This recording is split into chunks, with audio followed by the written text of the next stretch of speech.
One of the things that we know about life is that it is always changing. Sometimes you're up, sometimes you're down. Sometimes things go real well, and sometimes they don't. Sometimes you're happy, and sometimes you're sad. Now that's that thing called life. And when we begin to understand and know that, accepting that reality that we will never ever have things just on an even keel all the time, that you're going to have some ups and you're going to have some downs. But during those down moments, that's where the growth takes place. That's where the work is. Anybody can feel good when they have their health, their bills are paid, they have happy relationships, the children are acting normal. Anybody can be positive then. Anybody can have a larger vision then. Anybody can have faith under those kinds of circumstances. See, but the real challenge of growth, mentally, emotionally, and spiritually, comes when you get knocked down. Life is hard. See, for every time you have a plan, a dream, an aspiration, or a goal, do you know what happens every time you have one of those? This thing comes along called life. It happens to everybody. Life has disappointments. It's got peaks and valleys. You're going to lose somebody you care about one day. That's a valley. Somebody going to close the plant you thought was going to stay open so you can retire. That's a valley. Somebody going to fire you for an unjust cause. That's a valley. The people that got your credit card going to sell their company, going to sell their business to another credit card company. Your 18% go up to 26%. You don't even know why now. Your minimum didn't change because it's life. You can stop thinking that life finna be easy, because I got news for you, it ain't. That's a false hope to think you're going to have a wonderfully carefree life. That's unthinkable. When people can walk away from you, let them walk. When people can walk away from you, let them walk. I don't want you to try to talk another person into staying with you, loving you, calling you, caring about you, coming to see you, staying attached to you. I mean, hang up the phone. When people can walk away from you, let them walk. And sometimes it's not good to stay someplace when it's time to go. Sometimes it's not good to allow yourself to get stuck in a rut when it's time to go to the next level. Sometimes it's not good to hold on to where God was when it's time to go to where God is. Because I have been Moses more times than I can remember. And I have helped people and gave to people who sued me, who lied on me, who tried to kill me, who betrayed me, who broke my heart and let me down. I have been betrayed so many times that when you don't betray me, I'm shocked. I'm scared to believe that you might be real. Is there anybody in here that understands what I'm talking about? I have been through so much, man. And I swear I'd drop this mic right now if the sermon was over. If that's the end of it, I would quit. I would say amen and walk right out them double doors. But I ask myself, where's God in the middle of all of this craziness? With all hell breaking loose, where is God? I see Moses, I see the Egyptians, I see these crazy people. Where is God? How come you let right go wrong, Jesus? Is there any justifiable reason for my heart being broken? Is there any purpose in my pain? Can you contextualize my crisis? Can you make sense out of my sadness? Or did I just go through all of that for nothing? Why did you let me discover a purpose that gave me so much pain? Why did you let me love somebody that wasn't crazy? Or help somebody that would pay me back? Or invest in all these children that wish they had a parent? Why did you put me in an environment where I would be appreciated?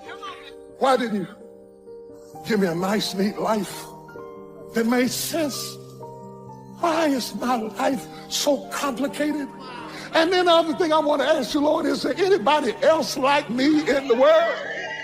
Is it just me going through this hell, or just let me know that I can have some companionship in the craziness? If you don't make it better, send somebody else crazy so we can have some company. Touch your neighbor and say, something's about to happen in your life. You've been stuck in a rut too long. Things are about to shift in your life. Now, what do you do during the hard times, Les? Here's what you must do. Number one is, you must have faith.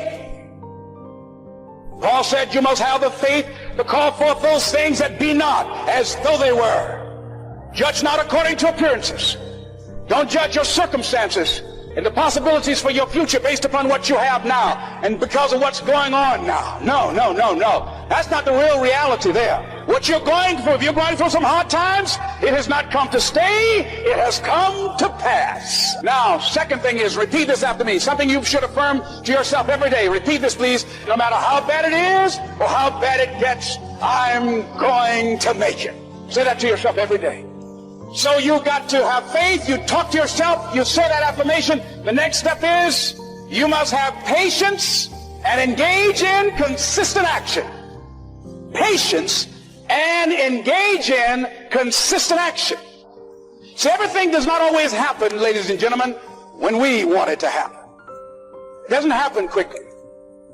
So in that process, they have something in the Far East called the Chinese bamboo tree. The Chinese bamboo tree, every day it has to be watered and fertilized. It's a very hard nut, and it takes 5 years of watering and fertilization every day, according to American Geographics, before it breaks through the ground. At any time, if the watering process and the nurturing and the fertilization process is stopped, the Chinese bamboo tree will die in the ground. Now, once it breaks through in that 5th year, then in 6 weeks it grows 90 feet tall. Now the question is, does it go 90 feet in 5 years or 6 weeks? The answer is obvious. It takes 5 years. That's how long it took to grow it, to build that foundation, to nurture it, to water it, to build the reputation, to build the credibility, to learn the market, to learn people, to learn yourself.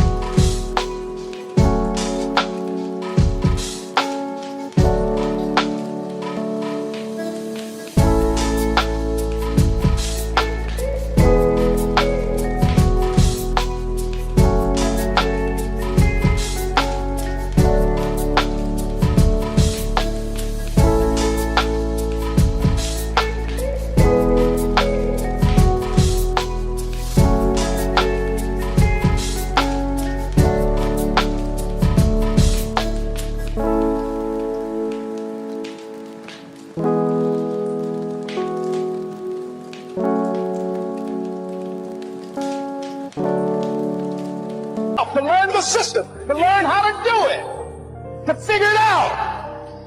That's why you must have patience and engage in consistent action. We live in a world, ladies and gentlemen, where people want instant gratification. They want it right now. They want to be a Dexter Yeager, but they're not willing to pay the price, to do what it takes to get up there where Dick Harper, where Bryant or Judy is. They think it was easy. No. It's simple, but it's not easy. It's a system that if you work the system, it works if you work it. But make no mistake about it, it's hard. You are the determining factor. Here's something else. It's possible you can live your dream. It's necessary that you have goals, that you write them down, that you surround yourself with a support team, that you are creative. It's you that you must take personal responsibility to make it happen. George Bernard Shaw said, the people that make it in this world look around for the circumstances that they want, and if they can't find them, they create them. It's hard. No, easy is not an option. However, ladies and gentlemen, what you will discover is that it's worth it. It's worth it. I suggest to you, if you want to become diamond, write down 5 reasons of why it is worth it for you to become a diamond, to experience that level of achievement. What is it that will give you the drive? What is it that will ignite the courage in you to get up and come back again and again and again? How is it that you would be able, what reasons that can tap into that deep down feeling that goes to your gut, that no matter how many times you get knocked down, that you're coming back? And during those moments when it's hard, not only must you have patience and engage in consistent action, but you must turn to a power greater than yourself and just say, Lord, whatever I face today together, you and I can handle it. And I know some way and somehow you'll make a way for me.